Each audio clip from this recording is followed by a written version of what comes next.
All right, guys, in today's video, I've got with me Richard Terzo of Cornerstone First Mortgage right here in Myrtle Beach, South Carolina. Now, we're on site today over at the Grand Cayman in the Starbucks, one of the great on-site amenities of this oceanfront condo resort.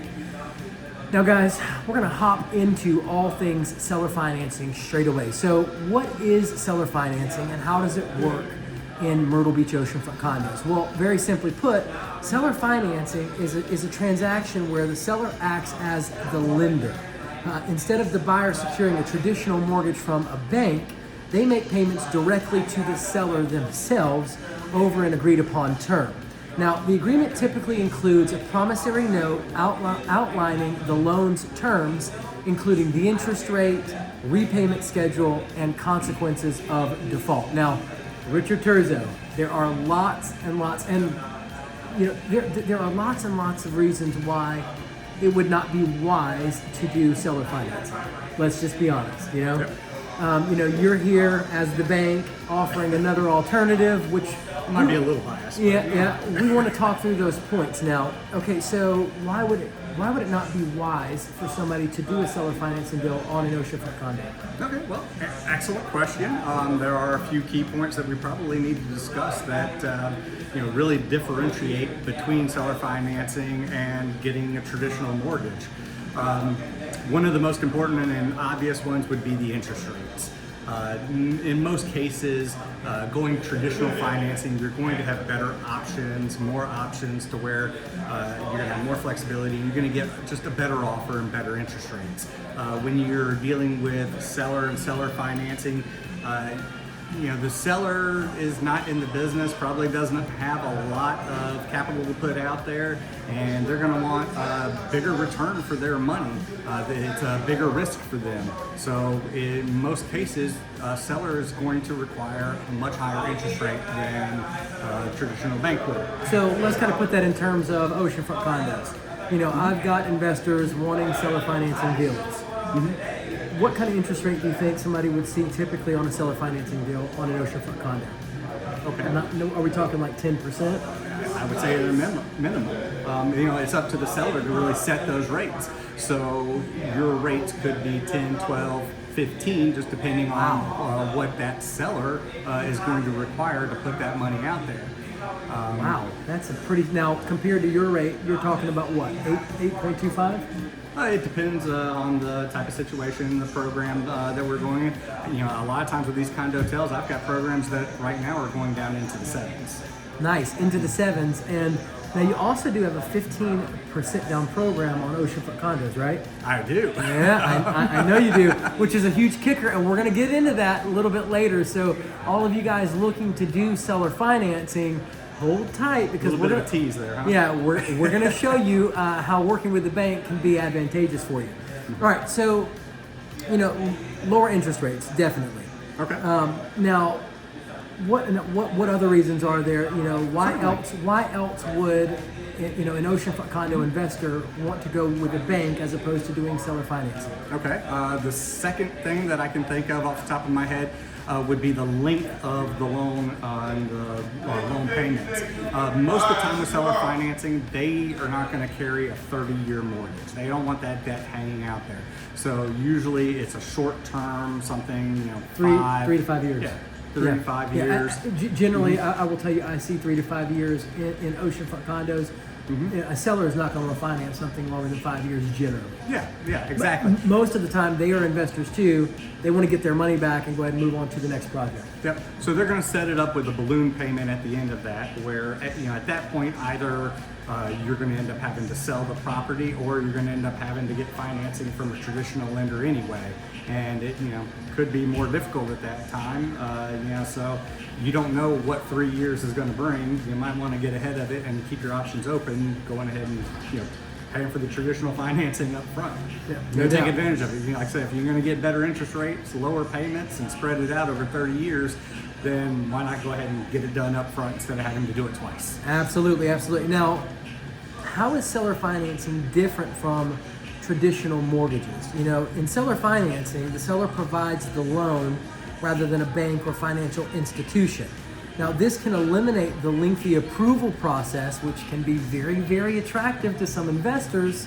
You can get around that lengthy approval process. You can also avoid some of those strict qualification requirements of traditional mortgages. However, seller financing agreements often have that shorter repayment period, which we just discussed, and higher interest rates compared to bank loans. So, kind of walk us through, what is the lowest credit score that you're going to be able to get financed on a traditional, on lending for oceanfront condos, and why is it advantageous for a seller to avoid doing seller financing if they're kind of facing some of these hurdles? Okay, so if we're talking about oceanfront condos, which can, they can be warrantable, non-warrantable, they can be condotels, but let's keep the conversation towards non-warrantable and condotels, because I think that's what we see a lot. We need to define that real quick, because there's a lot of investors that don't know what a non-warrantable condo is.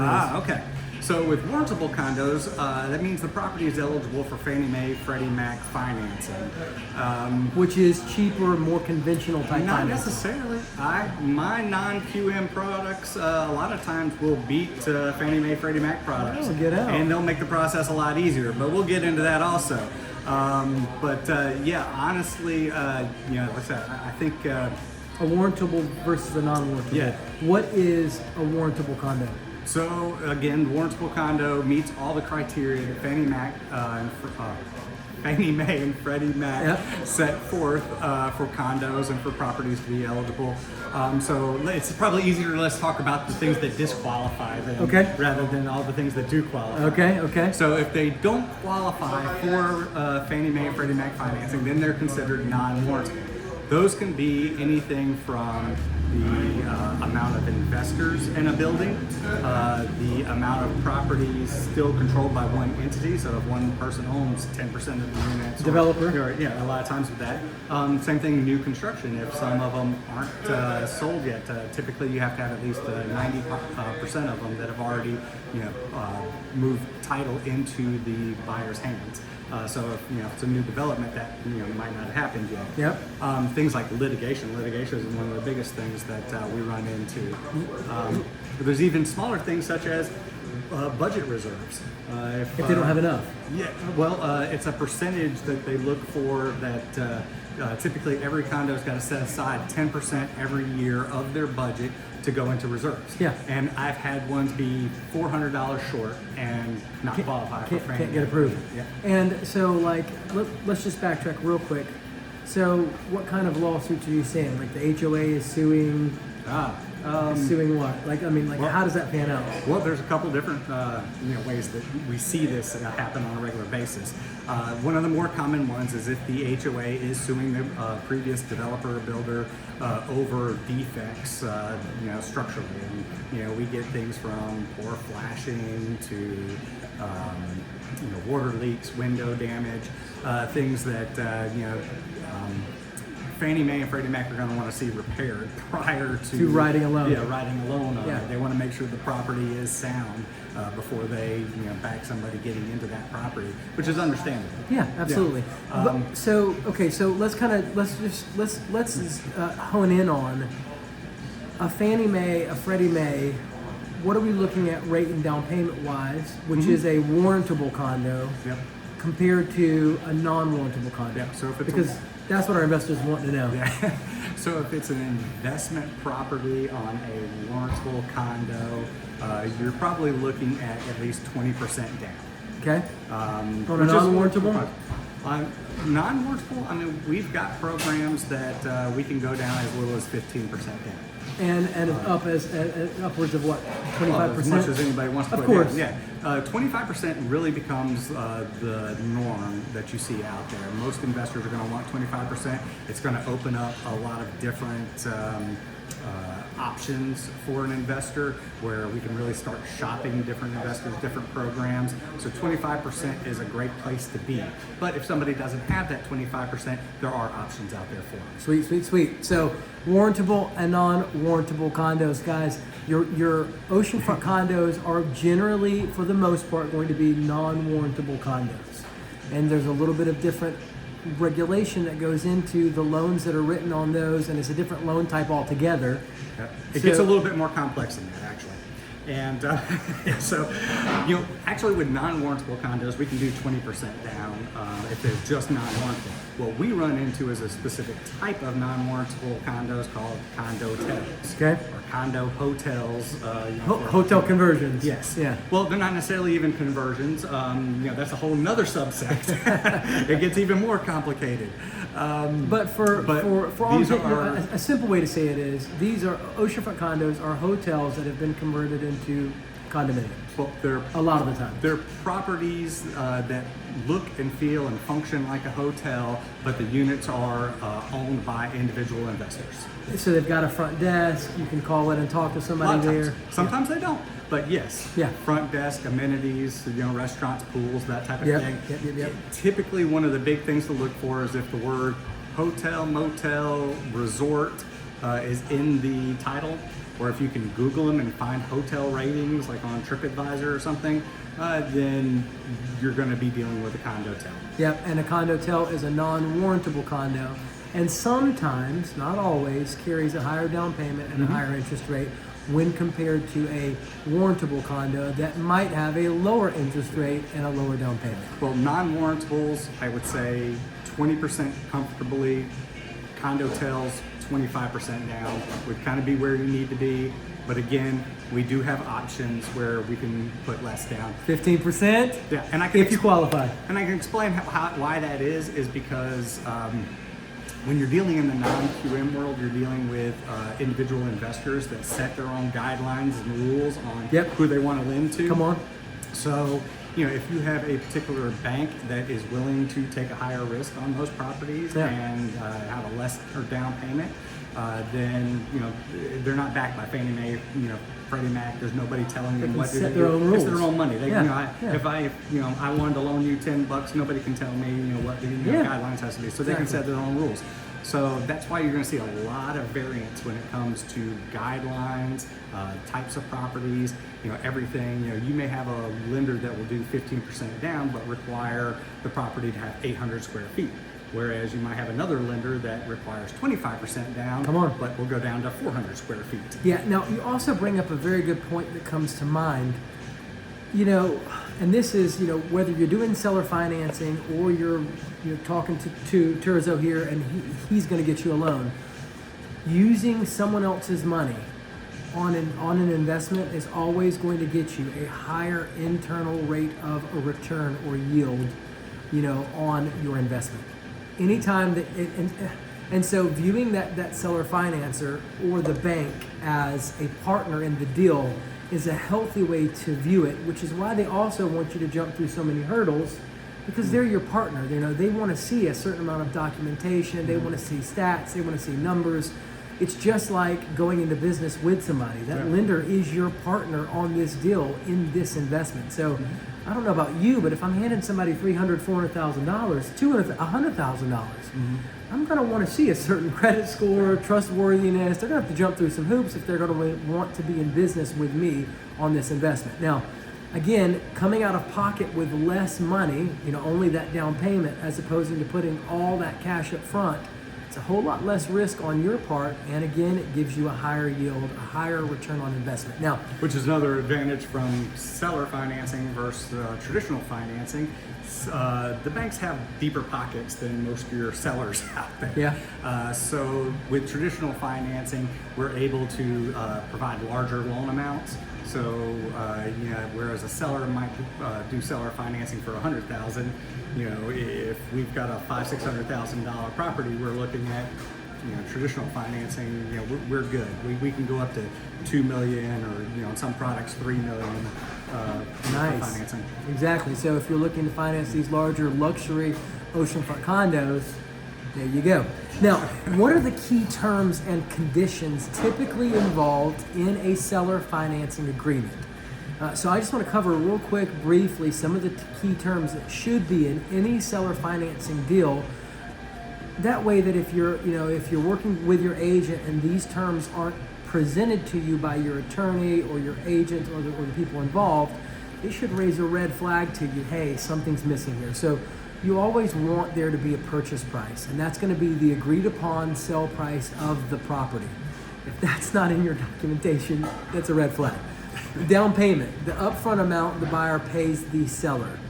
The seller is going to expect you to put 15% down, 20% down, 25% down, whatever it is, but that needs to be in that documentation. If not, that's a red flag. There needs to be a stated interest rate. That's the rate the seller charges the financing for financing that sale.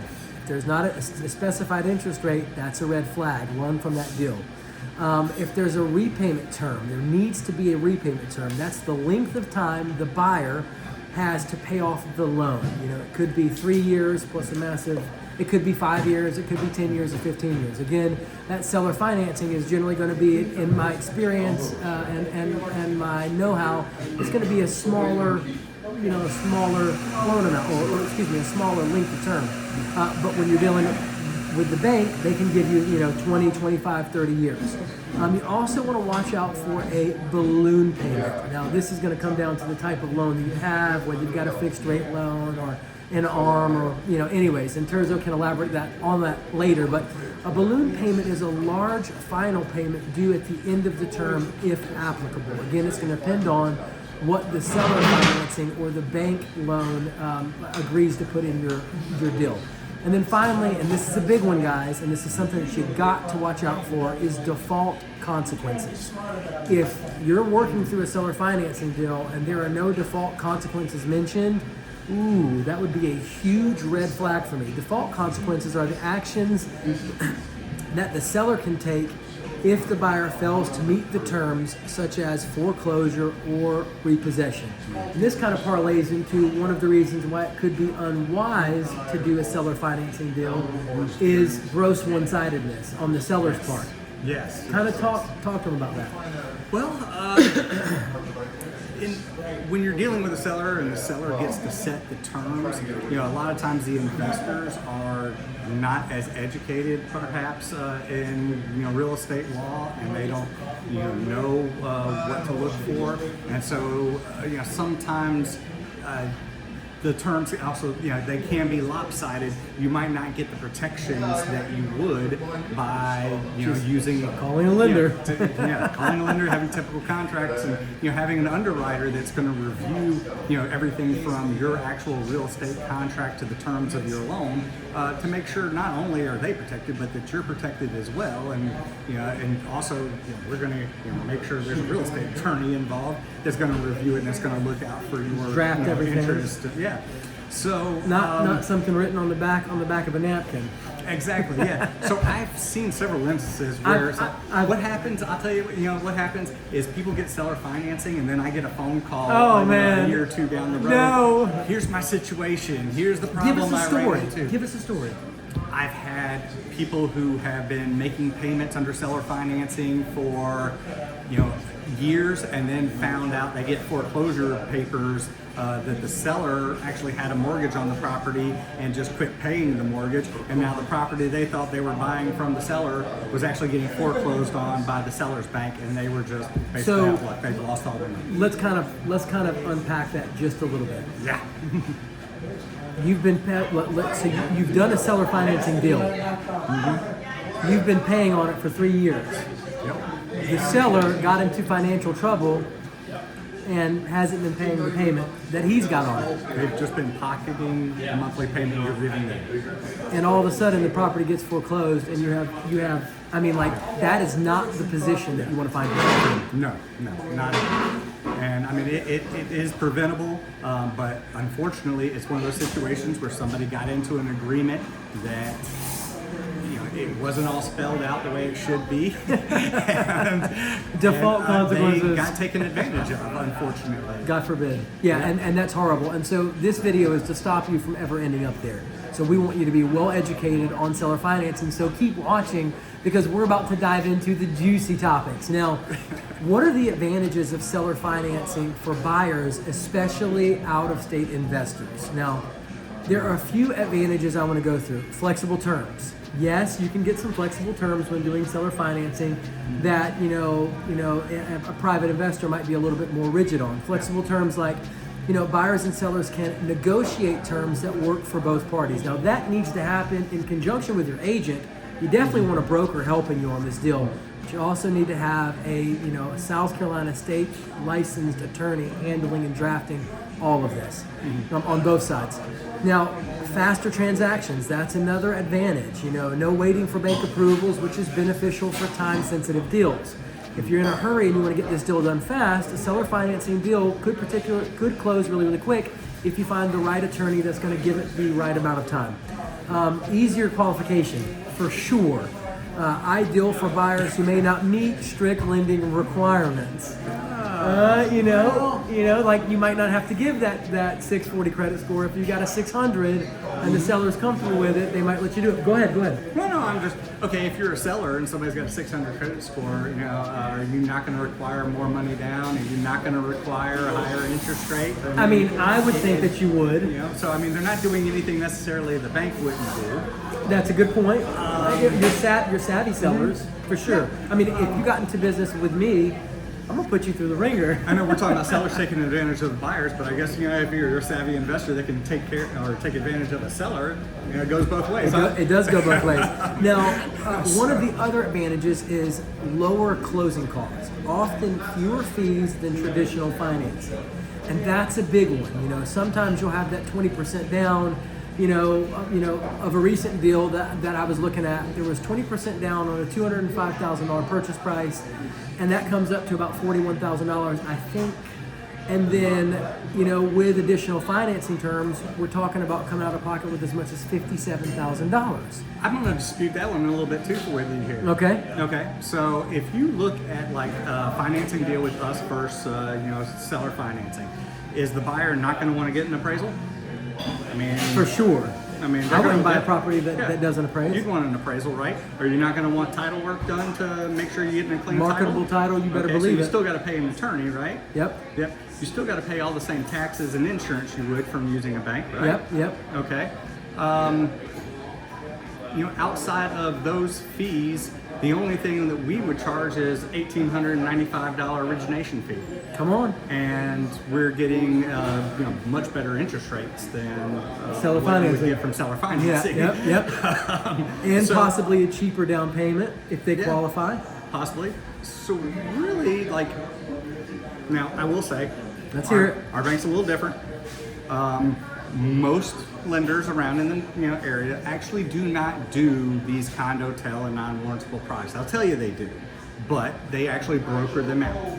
And when they broker those loans out, then not only do they want to get paid, but the company they broker those loans to want to get paid.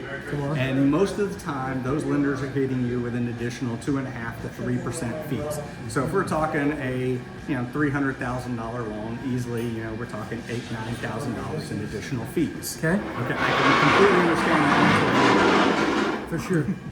But with our company, we underwrite them in-house. Yep. We fund them in-house. Yep. We process them in-house. Yep. We don't pay any broker fees. So guys, you just saved 2.5%, 2 to 2.5%. Easily. And when you're getting, going through these broker channels, most of the time you're getting higher interest rates. Come on. If they're brokering rather than them out, in-house writing. Writing that what happens? That loan.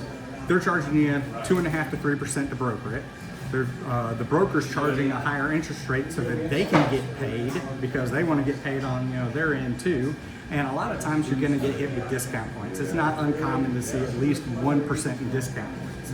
So on a $300,000 loan, now you're talking 4% in fees, which is what, $12,000? Come on. Plus, a higher interest rate. Come on. So with my company, we're not charging you any of those fees. I can buy people's rates down, but our rates are already cheap enough to where you don't have to. I can compete and I can beat most people in the market without having to pay any points. Okay. Right now, if I'm quoting people around 8.25 on these condo hotels deals, at most I'm going to be a quarter to a half a point in discount points if I can't get them a par rate. I have sometimes I actually go the other way because my rate, if I up my rate to where my competitors are, I can actually turn around and give you a lender credit, and then I don't even have to charge you the $1,900 origination fee. It sounds like you've already got it worked out to beat a lot of the seller financing terms. Moving right along, guys. So, are there any risk for buyers using seller financing, and how can they mitigate them? Guys, the answer very easily is that, risk include higher interest rates when you're using seller financing, shorter repayment terms, and the possibility of losing the property if payments are missed. Buyers can mitigate these risks by consulting a real estate attorney to review those contracts, negotiating favorable terms up front, and ensuring they have a clear plan to make payments or refinance before a balloon payment is due. And that kind of leads into what you were talking about.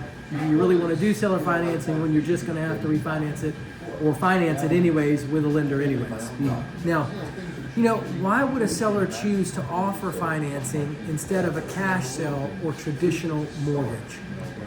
Sellers may prefer financing to attract more buyers, so you got to watch out for this, guys, especially those who may not qualify for traditional loans. This could be an attempt to create a multiple offer situation on their property and drive that sell price up. Sellers would want to offer seller financing instead of a cash sale or do traditional mortgage because it could generate income through interest payments. And also, it can save on capital gains taxes by spreading the income over several years. So there could be a lot of reasons why sellers actually want to do seller financing and accept those kinds of buyers. I can throw another one out there. Go for it. What if it's a unique property that they can't attain financing on, or that in most cases can't obtain financing on, or is looking at a lower sales price because of it being unique financing? A lot of times, the property's ability to get financing will affect what their resale value is, because it limits the amount of demand and the amount of the market that is eligible to purchase those properties. So if you've got limited amount of people that can buy those properties, it means the price is obviously going to be less. But they figure, okay, if I get seller financing, I can get higher price for my property. Even if I can't get it all now, I know I'm going to get the bulk of it, and I'm still going to be able to get it down the road. And for a seller that owns a property, if they draft up a one-sided agreement, then they could be thinking, I was recently I talked to an investor, not recently, and he did a seller financing deal, and he financed a condo like a minute and 17 seconds from the beach. Great location, right? And the guy gave him, I want to say, like $40,000 down, right? And he's thinking to himself, well, I got the $40,000. Now, if the guy doesn't make the payments, I'm just going to take the property back. So now I've just made $40,000 more on top of, if he doesn't pay the payments, then I can walk away with this property and sell it to somebody else. I've pocketed $40,000 and the payments he's made if he defaults at any time on this. So, but if you get into that situation where now you've basically overpaid for the property because of the seller financing, and now in 3 years when that loan is due and you've got to sell that property, now one, you might not be able to refinance that property if that property is no longer eligible for if the value of the property isn't high enough. Well, yeah, and that's it. Yeah. Or you are then dependent on a cash deal, which is going to limit your pool of potential buyers, and means you're going to end up getting less money for it. So while it may sound great on the front end, you got to think about down the road what you're going to do. What's your exit plan for that property? Yeah. So as an investor purchasing an oceanfront condo using seller financing, what happens, God forbid, if in 3 years the value of that property plummets, and you've got a $300,000 loan on a $250,000 property, or a $220,000 property now. So, those are all things to think about. If you work with a lender, you're going to be locked into that rate. You can probably ride that. You don't have to worry about a massive balloon payment hitting you all of a sudden. And then, anyway, so now, is seller financing a common thing with Myrtle Beach Oceanfront condos? Excuse me. I would say it's not a common thing. I would say it exists. It exists, and it's out there. I would say probably less than 1% of the listings on the market offer seller financing. So if you're looking for seller financing deals, which parlays us into the next question, how can out-of-state investors identify properties where seller financing might be an option? Well, an investor can work with a boots-on-the-ground agent, broker, just like myself, who's working with all kinds of investors all the time. I'm in the market. I can quickly identify these deals and point you, hey, these are all the seller financing deals I found. Check these out. Obviously, ask me. I have a question for you. Do you find that people approach you with wanting seller financing because they feel like they don't have the money to put down, or they'd be putting less down, and that seller financing is for some reason going to help them?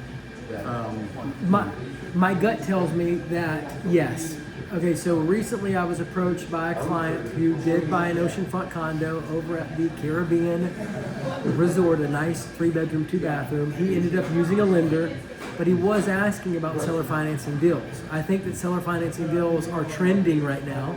I think that they are the rage. There's got to be a YouTube out there, or not YouTube, but TikTok. Yeah, that thing the kids use. Yeah. So I think it's really popular, and I think that people do think. I think that investors think that they can get a cheaper down payment and better terms if they go that route. Bad information on TikTok. I mean, in our market, I don't think it's plausible. I think that I see investors, I see sellers, in spite of the fact that we have 6.5 months of inventory, of condo inventory on the market, which technically makes it a buyer's market.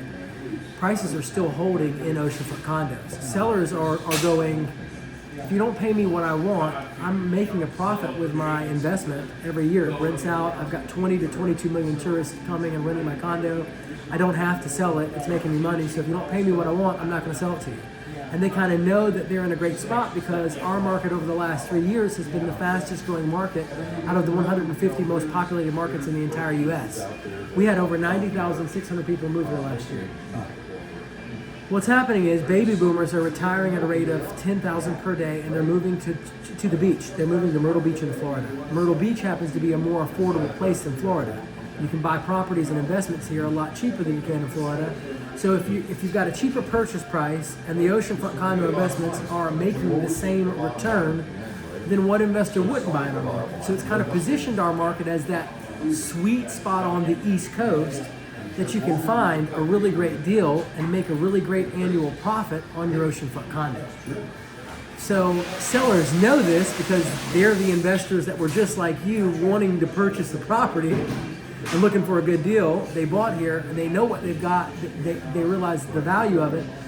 And unless you find an investor that really, really wants to move into the next deal and get their money out of it and they're pinched, it's going to be hard to get them to give you a great down payment rate. It's going to be hard to get them to give you a great interest rate. Now, could you get a better interest rate than the bank? I think that that's more plausible than getting a cheaper down payment, yes.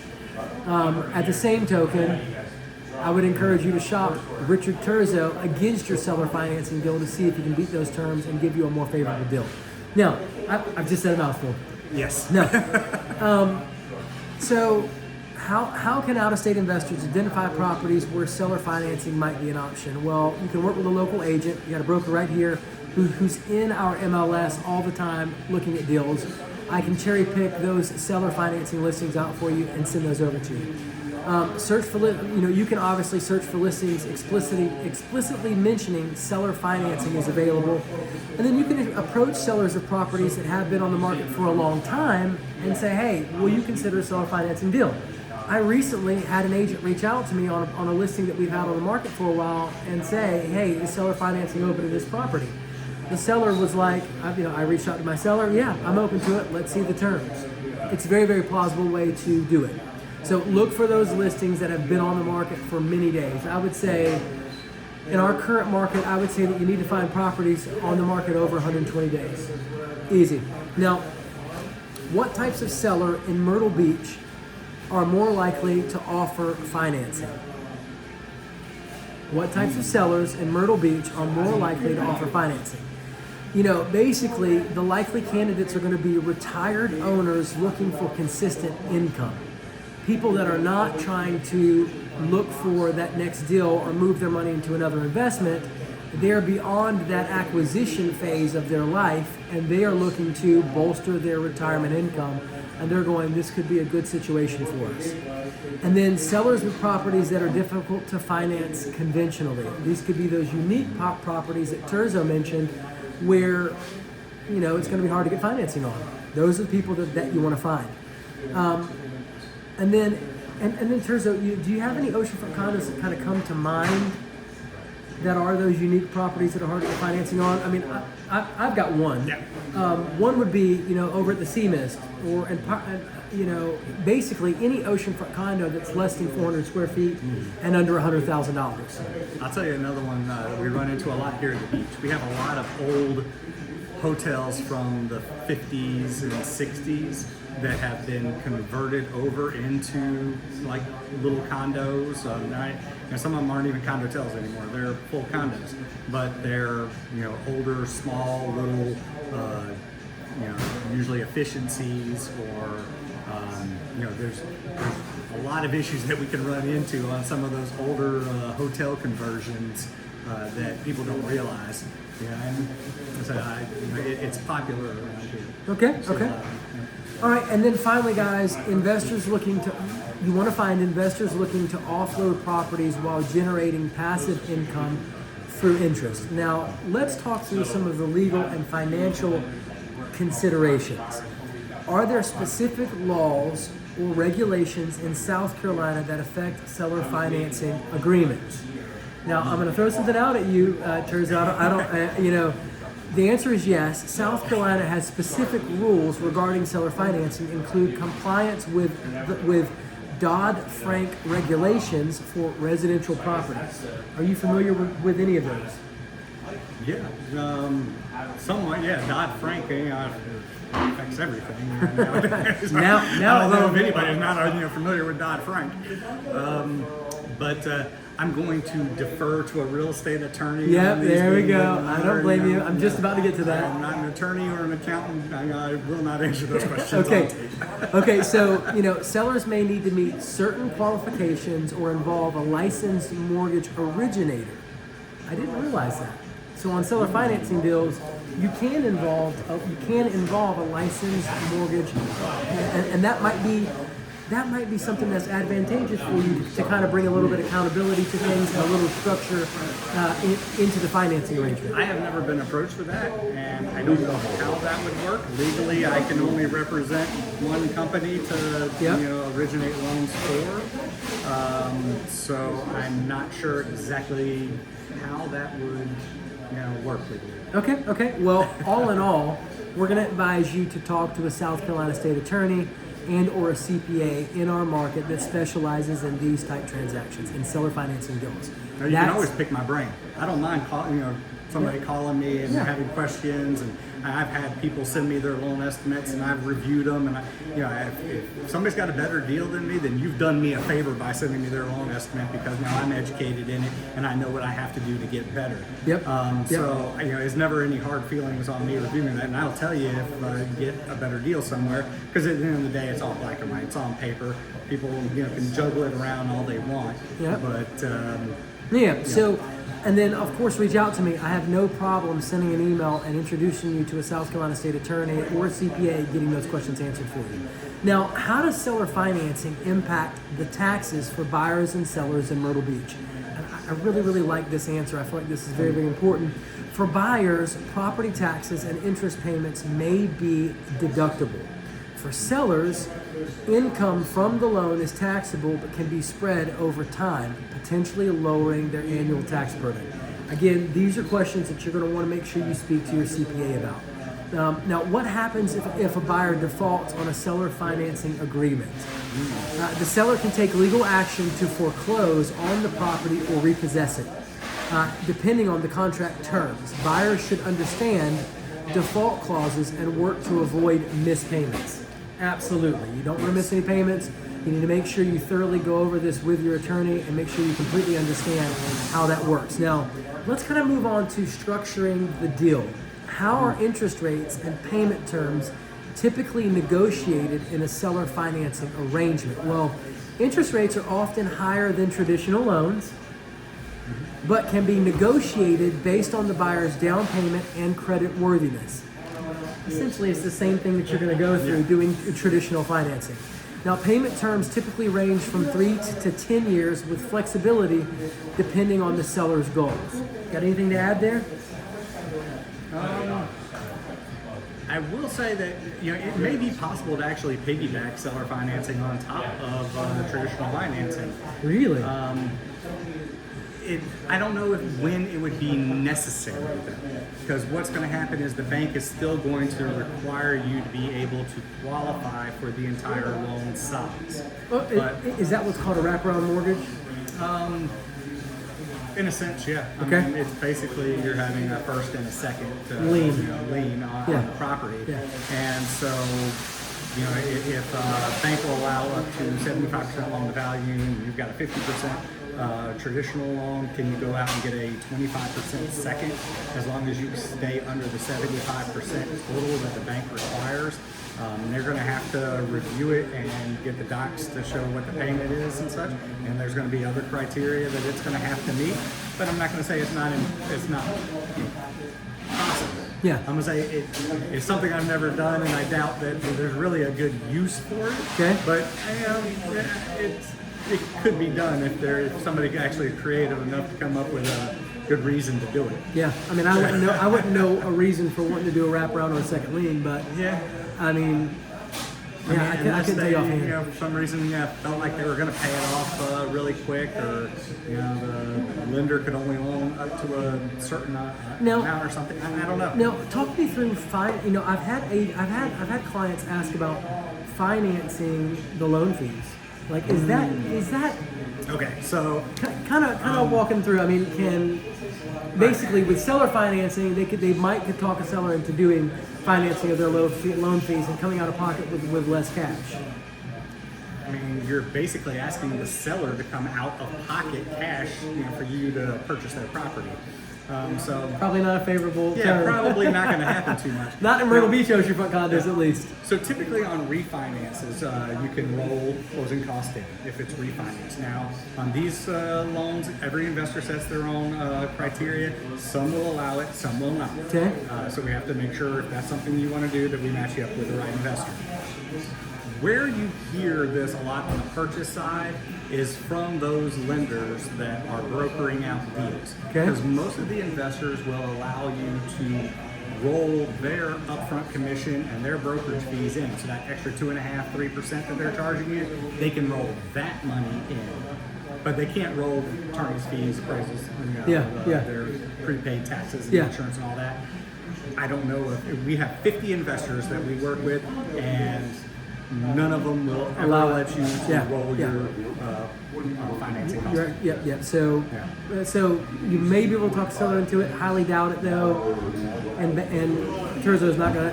You're not gonna find a private investor that's probably going to let you do that. Now, can you get a credit? Yes, absolutely. You can get 3% of the purchase price credited to you in a seller credit. So in other words, we can go to the seller and say, listen, we're going to offer you $150,000 for this property. They agree to that, and then we say to them, okay, well, we want to raise the purchase price by 3% so we can finance in a seller credit. You can't legally say that. No? No, you need to just, I'm going to pay you the $154,500, and you're going to give me a $4,500 credit. You cannot legally say you're going to raise the price $4,500 and you're going to give me a $4,500 credit. All right, guys. Well, I stand corrected by the guy who specializes in financing. That's why financing is his lane and not mine. So let me rephrase what I just said. Essentially, we can offer a higher purchase price and get a seller credit, and that can go towards your loan fees. Yeah. That seller credit can pay that portion of your loan fees, and it's an inadvertent way of rolling it into your loan, but. All right, so I stand corrected. I stand corrected. I pull back those words. I did not say that. We scratched that, and I am saying what the guy who knows about financing is saying. You heard me. All right, now, finally, how does the due diligence process with seller financing differ when purchasing through seller financing? So how does that due diligence process differ compared to a traditional loan? Well, buyers should, number one, when you're doing seller financing, you want to verify the property title is clear. Number two, you want to confirm the seller owns the property outright. For example, they don't own it with their in-laws or some other partner that they bought it on, and they're stringing this deal together with you, and they haven't informed the other party that owns the property. There's a great story years ago. The whole subdivision was built, and when the last few houses were closing, old lady showed up, and said that her father had left her and her siblings that land 80 years ago, and basically her brother got it and sold it, and it's been sold 3 or 4 other times since then. Yikes. But she still had a claim on the property. Woo! The court ruled it was her land, and she didn't want a settlement. She wanted the land. So basically, everybody in that subdivision ended up losing their homes. Wow. The people who had title insurance were paid by the title companies, and the people who didn't have title insurance basically still came out with a mortgage with no house. So the last thing that you want to do is seller financing in a circumstance like that. Yes. You want to make sure you get title work done. You have a good attorney that's going to go back and do it. Typically, they only go back 40 years. I'm not sure why this one, came up, but Now, they ruled in her favor. do we see things like that in Myrtle Beach Oceanfront condos? Not really. Not really, but there are also a lot of things on title that necessarily, not even a cloud on title, but people don't realize, and how they use their title, what they can do with it, how they can sell it, how they can break their property up.